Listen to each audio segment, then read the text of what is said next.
activity. It was on quizzes. How far Yes, did you go? ma'am. Yes, ma'am. Yes, ma'am. How many Yes, correct ma'am. answers Yes, did you get? have that. 5, ma'am. 5. Good. Four, ma'am. 4. 5. The last one is the survey. Okay. Have you joined quizzes before, or this is your first time using the application? First time. I have joined this as well. This is the first The second time. Second time. Okay, that's great. Some of you got the first experience, and some others has experienced once.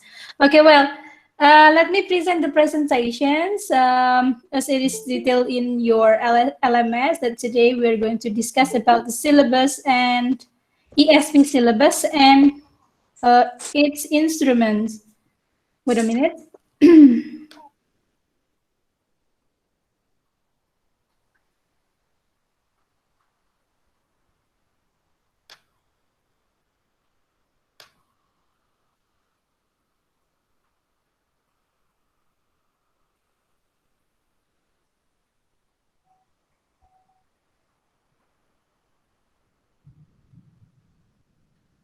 All right, here we go.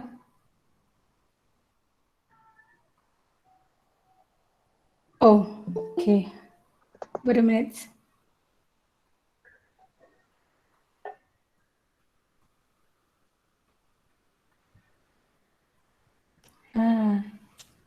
It has trouble here.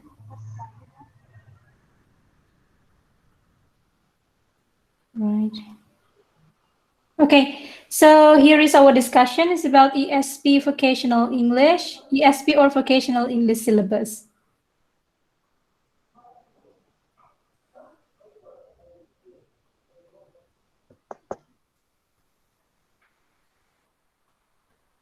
All right, week 4. There are many types of syllabus. Jadi kalau Anda mengamati ada beberapa tipe silabus ketika Anda membaca buku, mungkin buku-buku berbahasa Inggris atau course outline atau course outline ya, course outline atau RPS yang diberikan oleh dosen-dosen Anda. Ada beberapa tipe yang bisa Anda amati.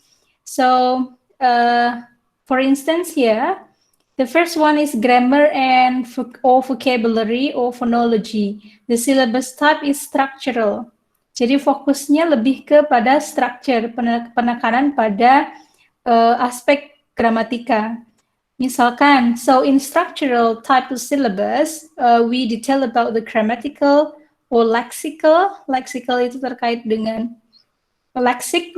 What does it mean? Lexic means words or vocabularies and phonological structures.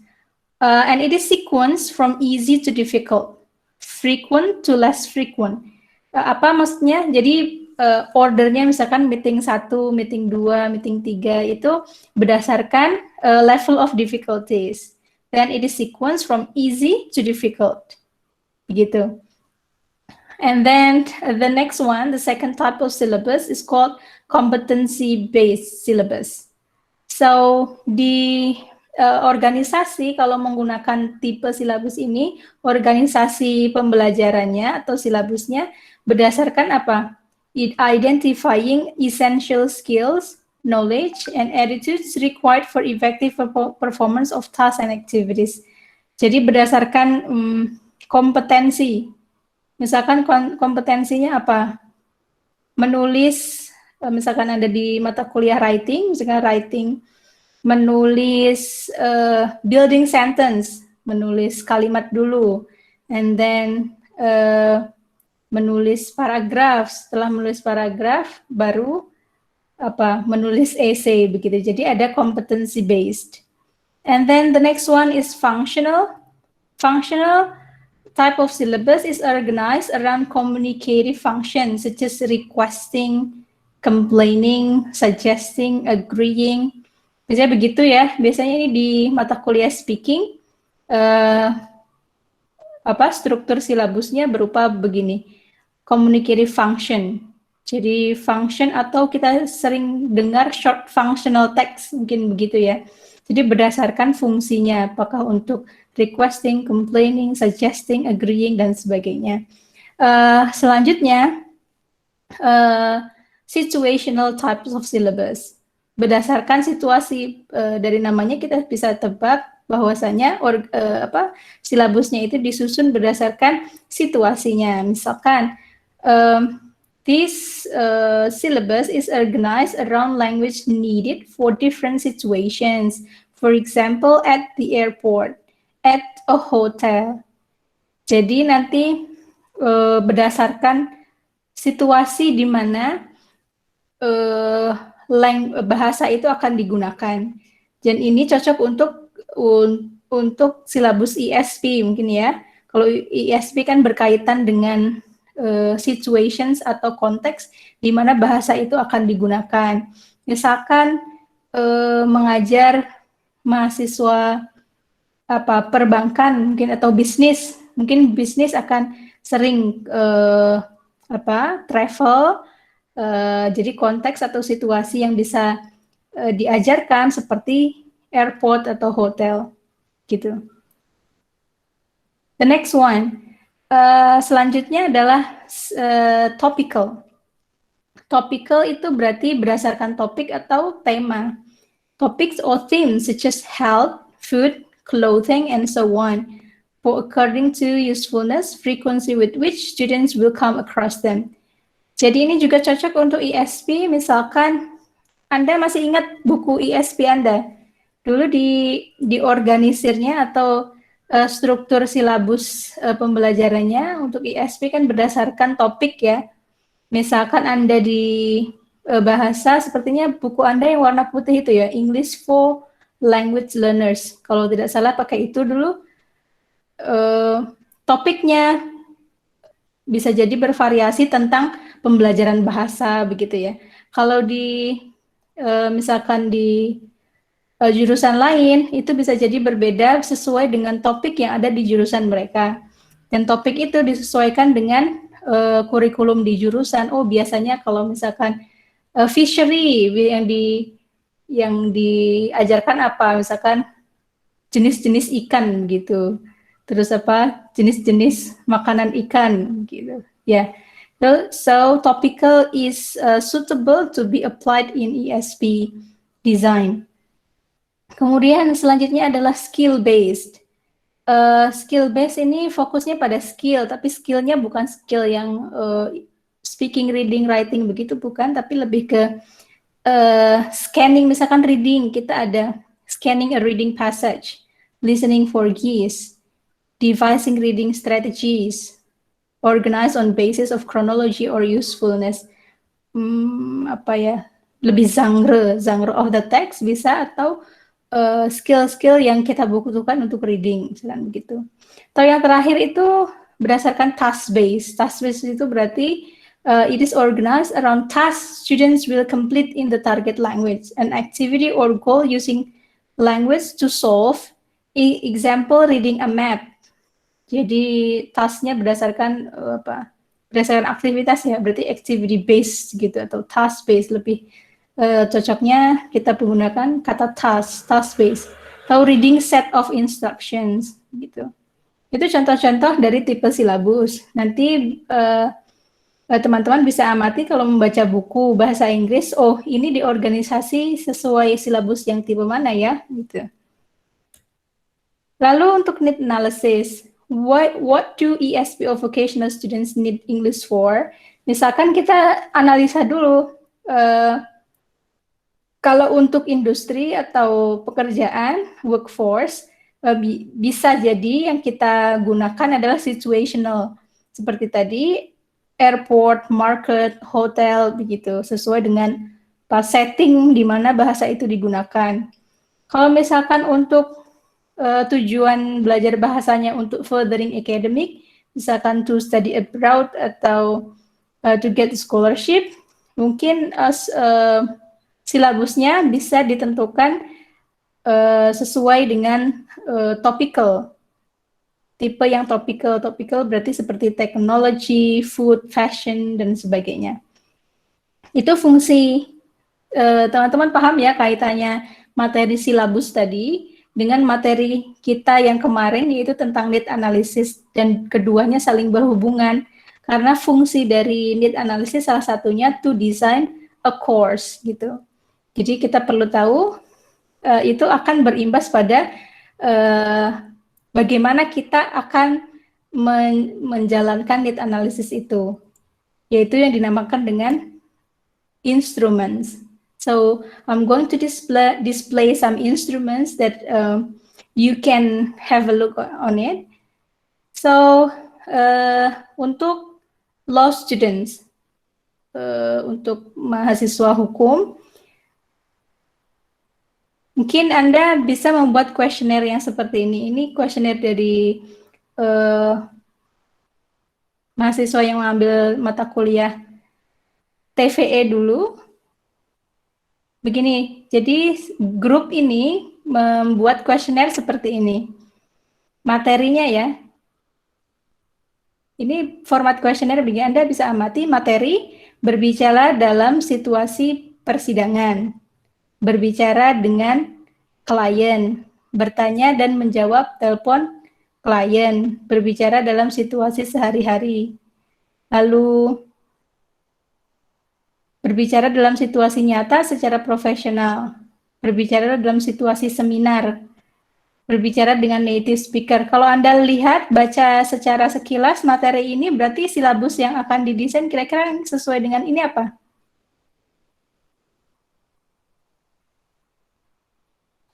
Anyone of you? Skills, ma'am. Skills, ada ini campurannya, ada skills, ada juga apa? Misalkan ada situasi seminar, situasi akademik, Situasional, ma'am. Bisa situational, bisa juga tadi apa? Satu lagi? Skill based, bisa juga gitu. Nah, nanti respondennya diminta untuk melingkari ini, seberapa menguasai saya. Berarti ini si responden diminta untuk menilai dirinya sendiri. Misalkan ini ya, seberapa menguasai saya, misalkan yang ini catatannya kalau 0 itu berarti very poor, kalau 5 berarti excellence. Yang mana mereka diminta namanya perceive skill. Perceive itu apa ya? Perceive yang skill mereka pribadi yang mereka persepsikan sendiri. Jadi untuk menilai diri sendiri. Lah, lalu kemudian ini untuk jangka panjangnya, ini kan berarti mengukur kemampuan sekarang ya. Ini mengukur kemampuan sekarang, lalu ini untuk masa depannya. Seberapa mendesak saya membutuhkan skill ini. Berarti kan melihat how important is actually the skill or the topics listed here. Sekarang, secepatnya, tahun depan, tidak tahu, tidak perlu, begitu. Jadi menganalisa mahasiswa, kemampuan mahasiswa. Jadi ini masih ingat ya, tadi ada di pertanyaan yang di quizzes itu tentang apa ini? Ini termasuk yang dari 3 aspek itu termasuk yang mana? Kalau pertanyaannya begini, seberapa menguasai saya? Berarti ini mengukur apa? 3 aspek need analysis masih ingat? Necessities, terus wants and lack. Kalau yang ini berarti kalau pertanyaan seberapa menguasai saya, berarti untuk menanyakan apa? Lack mungkin, ma'am. Lack, betul, terima kasih. Jadi untuk mengukur level kemampuan berbahasa dia itu sekarang ini sampai level mana sih, begitu. Itu ya, oke. Terus hasil dari kuesioner tadi itu seperti ini. Ini respondennya kurang lebih 50 responden. Jadi ini frekuensinya, ini prosentasenya. Begitu. Hanya mencari prosentasenya. Jadi hasil olahan datanya nanti seperti ini. Kalau Anda tidak mau mencari main-nya juga nggak apa-apa, cari frekuensinya. Berapa orang sih yang memilih, misalkan speaking in court situations tadi berapa orang? Oh 11 itu berarti 24,4% gitu. Itu ya. Itu contohnya itu yang law. Kalau sekarang contoh yang mechanical engineering students. Ini E-nya terlalu banyak ya. Mechanical engineering. Ya, silakan. Itu ada teman-teman yang belum diterima masuk Google Meet, Mem. Iya, saya agak distracted kalau sudah mulai terus mereka baru masuk. Untuk mechanical engineering,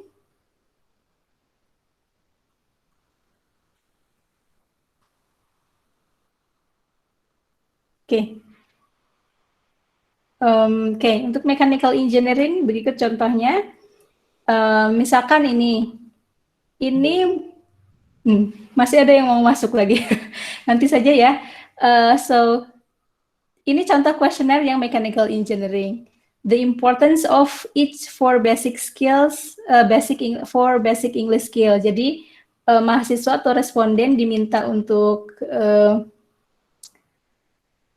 memberikan prioritas antara 4 skill ini, mana yang paling mereka butuhkan, misalkan gitu.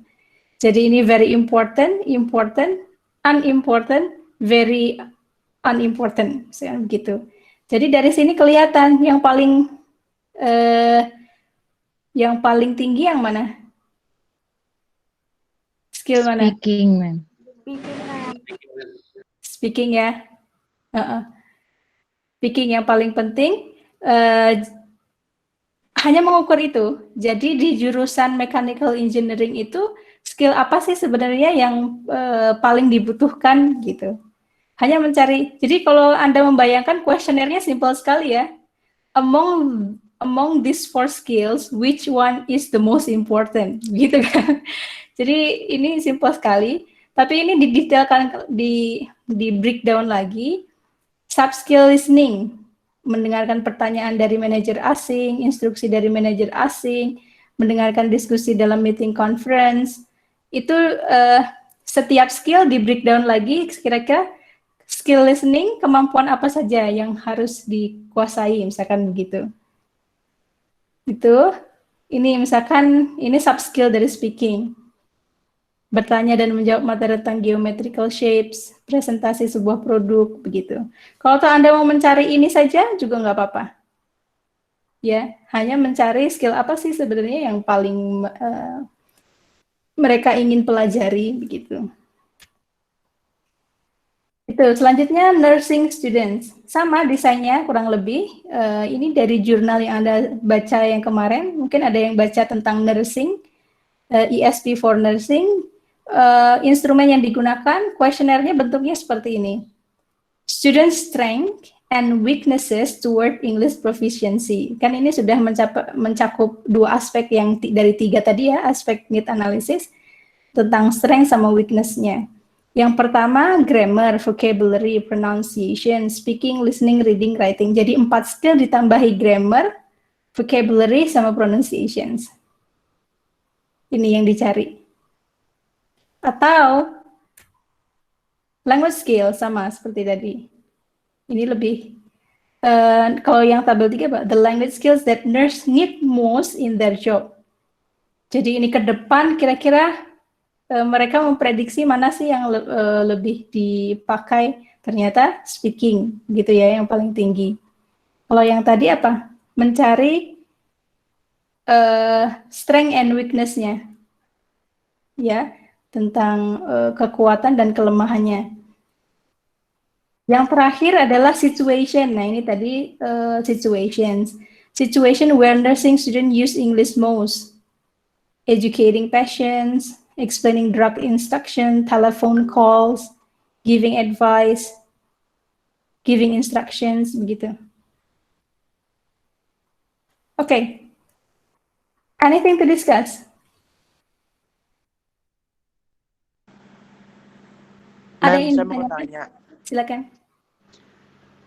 Itu kan tadi memnya kan ngasih contoh untuk ini ya, Mem, untuk college students yang mayoritas mereka udah bisa menilai diri mereka sendiri gitu, Mem. Gimana kalau in case kita pengen mendeteksi itu ke anak-anak atau murid-murid yang masih belum cukup dewasa untuk menilai diri mereka sendiri, itu gimana, Mem? Makanya ini harus ada respondennya, harus setidaknya sudah mengalami atau sudah melakukan training bahasa. Maksud saya sudah they have already attended English class before. Begitu Mas Iyut. Jadi yang sudah pernah mengikuti kelas bahasa Inggris, kan mereka bisa mengukur seberapa level mereka, misalkan begitu. Mungkin mereka melihatnya dari skor semester 1 misalkan gitu. Jadi yang diberi kuesioner yang sudah mengikuti kelas bahasa Inggris. Gitu Mas Uyut. Nanti makanya itu disebut, nanti hasilnya itu disebut perceive. Perceive karena mereka mempersepsikan dirinya. Enggak apa-apa, kan itu persepsi ya. Persepsi, jadi nanti perceive needs atau perceive strength and weaknesses. Kekuatan dan kelemahan atas asumsi responden, begitu.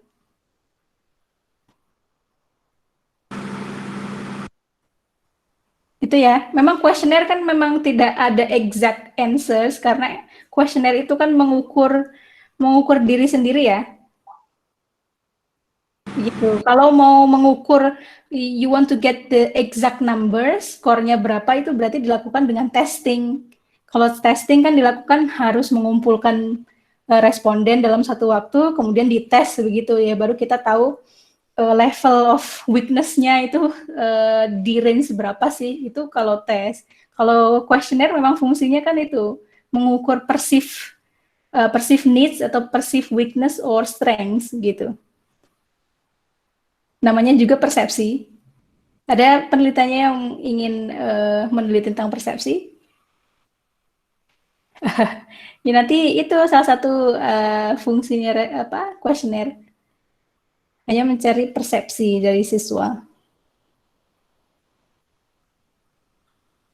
Ada lagi pertanyaan?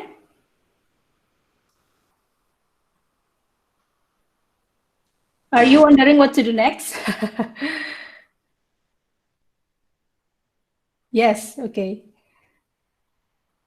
Well, you can take a look at your LMS. It has been detailed there. Sudah saya detailkan di situ. Sorry, bukan ini ya. Oh, ini kuliah Aika sebentar.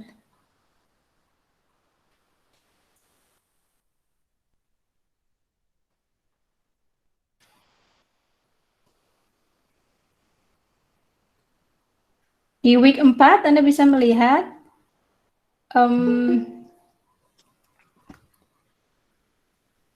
Wednesday ya, synchronous material and group work. Nanti Anda bisa klik di sini.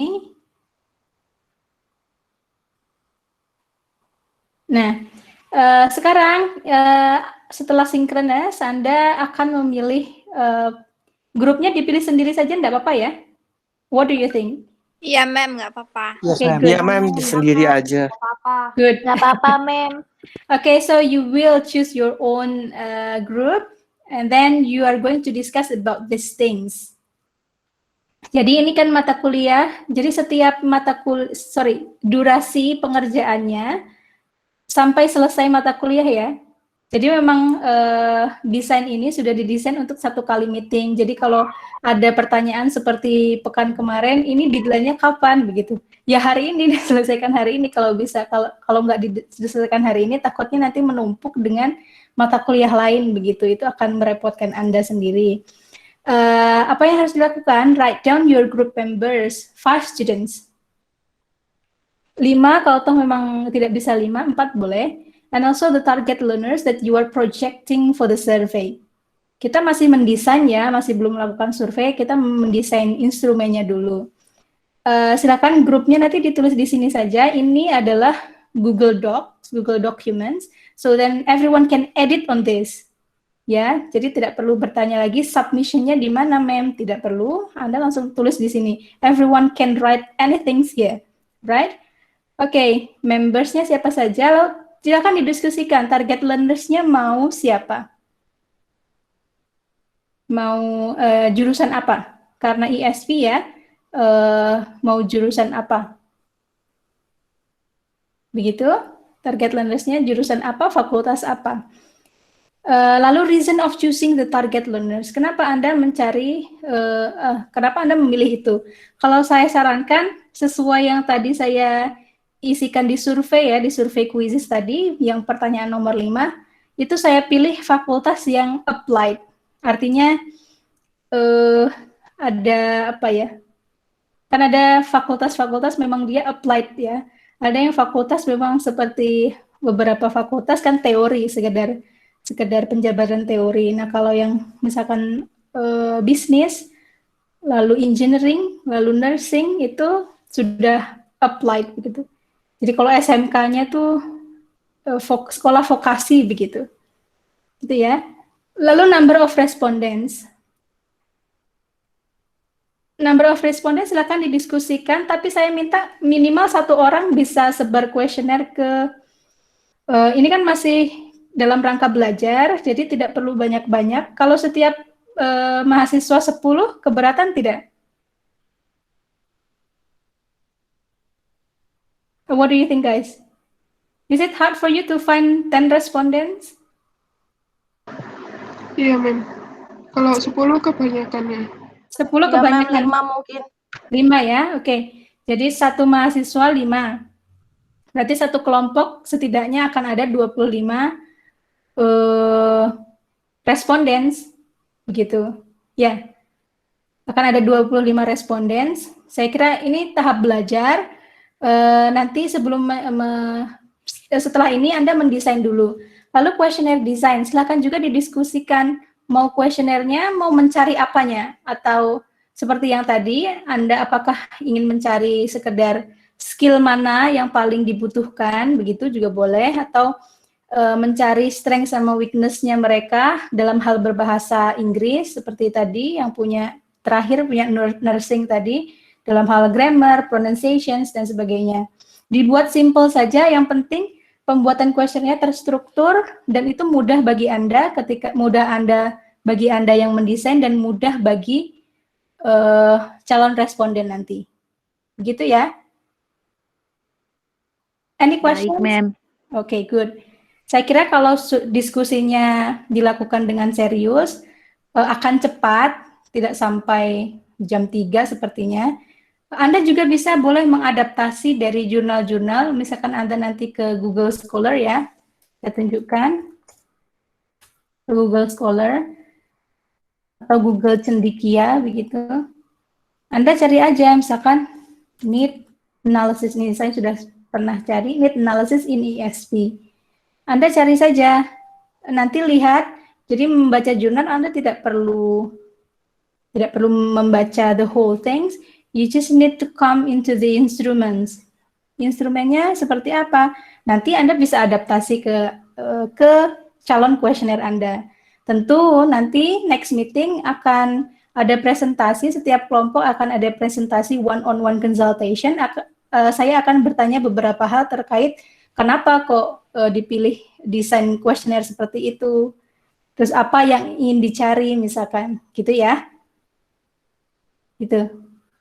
Sama ininya juga, ini agak demographic profile-nya ya, age, mungkin data-data yang lebih, misalnya age sama gender itu yang paling umum. Jadi bentuk kuesionernya nanti silahkan dicari-cari contohnya seperti apa. Bisa Anda ini adaptasi ini tadi. Kalau mau nursing ya, atau modelnya seperti ini, tapi jurusan lain begitu, boleh. Clear? Is it clear enough? Clear, Mem. Yes, ma'am. Clear, ma'am. Okay, good. If there is no more questions, I would like just stop the presentations here. Okay, good luck with your activity, everyone. Assalamualaikum warahmatullahi wabarakatuh. Waalaikumsalam warahmatullahi wabarakatuh. Thank you, ma'am. Thank you.